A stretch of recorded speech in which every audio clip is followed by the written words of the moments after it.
Kim veremez bu yer? Kim veremez? Meriye veremez mi? Наразы болуп жаткан жарандар 1 жылдан ашуун убакыттан бери жекешкер тарабынан жер тилкелери талашка түшкөнүн айтып нааразы болушууда. Бул убакка чейин аталган маселе боюнча тиешелүү тараптарга бир канча жолу кайрылышкан, бирок эч кандай майнап чыкпай келет. Никакого результата нету. Бул убакка чейин ММК кармагына дагы 2 раза пресста болдук. Анан энекин Гүлка Кежана иштеп, ушу аялдан нема кылып, жардам сурап, анан өзүбүздө инициатива болду, чыкели деп. Ушундай чыктык да. Кече сот облус сотто алды да ушундай мирный акция кылганбыз да.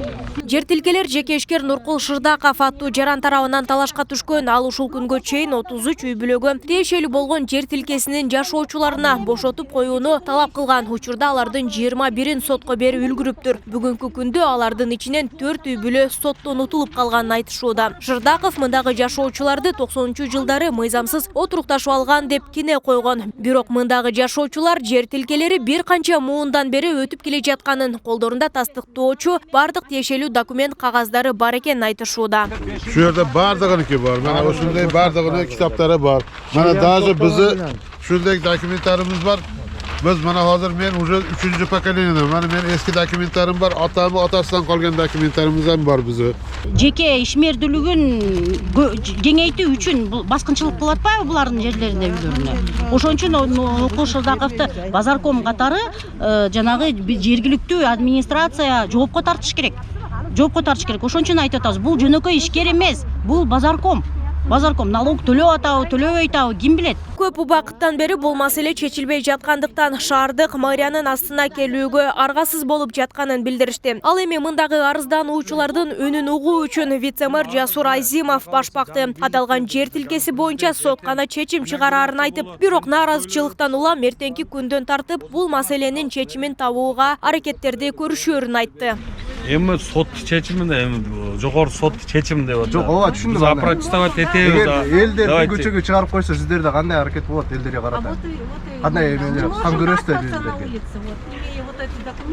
Эми шаар бийлиги келип калбаса керек түнү. Поэтому мы вышли сегодня сюда. Шаарды бийлиги эми карап турбайт, Кудай кааласа жардам беребиз. Кадастр деп атат, кадастрды эмне негизде кылсак, мына 3 поколение жасап атабыз деп атат. 3 поколение менен жасап атабыз деп, ошолар бардыгын тактайбыз. Эмнени мына токтом деп атат, 1 жыл токтом чыкты деп атат. Бардык токтомдорду чыгарып, керек болсо укук органдарга өткөрүп беребиз, прокуратурага өткөзүп беребиз. Ооба, ошо 234-токтом бардыгын көтөрүп, изилдеп чыгабыз да бардыгын. Нааразычылыкка чыккан жарандар талашта турган жер тилкелерин шаардык бийликтегилерден мыйзамдуу түрдө чечип берүүнү суранышууда. Мындан майнап чыкпаса, УКМК төрагасы Камчыбек Ташиев жана президенттикке келе жаткан Садыр Жапаровго кайрылышарын да айтышты. Маалымат үчүн айта кетсек, Ош шаарынын Ленин көчөсүндө орун алган жер тилкесине жекешкер соода борборун куруу үчүн бир нече жылдан бери мындагы тургундар менен соттошуп келүүдө. Биз дагы тиричилик кылышыбыз керек. Бала чакабыз бар, студенттерибиз бар, баарыбыз.